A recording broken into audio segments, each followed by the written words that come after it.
আসসালামু আলাইকুম বন্ধুরা, আপনারা কেমন আছেন? আশা করি অনেক ভালো আছেন। আল্লাহর রহমতে আপনাদের দোয়ায় আলহামদুলিল্লাহ আমিও অনেক ভালো আছি। MS কুকিংয়ে আরও একটা রেসিপি নিয়ে আসলাম। দেখেন, বুটের রেসিপি নিয়ে আসলাম। সন্ধ্যেবেলা আমরা বুট খাবো। বুটের কিভাবে ভাজি করি আপনারা দেখেন। বুট সিদ্ধ করে নিচ্ছি, মরিচ পেঁয়াজ কেটে নিচ্ছি, কড়াই গ্যাসের চুলায় বসাইয়ে দিচ্ছি। দেখেন, এইবার সুন্দরভাবে ভেজে নিব।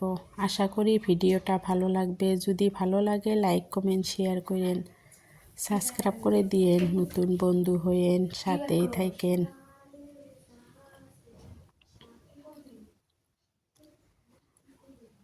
আজকে সন্ধ্যাবেলার টিফিনে আমরা এই বুট ভাজাটাই রাখবো, এইটাই খাবো আমরা। দেখেন, কড়াইর গরম হয়ে গেছিলো, তার ভিতরে তেল দিয়ে দিছিলাম। তেল দিয়ে মরিচ পেঁয়াজ এগুলো ভেজে নিচ্ছি।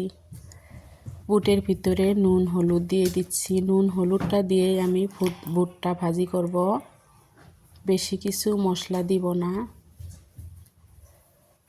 দেখেন, সুন্দরভাবে বুটটা আমি ভেজে নিচ্ছি। তেল মশলা সব আমরা কম খাই, কম দিয়েই ভাজি করে নিচ্ছি।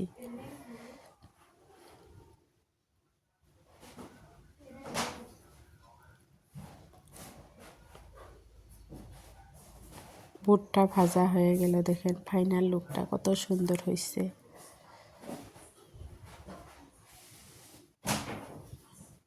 ভালো থাকবেন, সুস্থ থাকবেন। পরবর্তী ভিডিওতে দেখা হবে। আল্লাহ হাফেজ।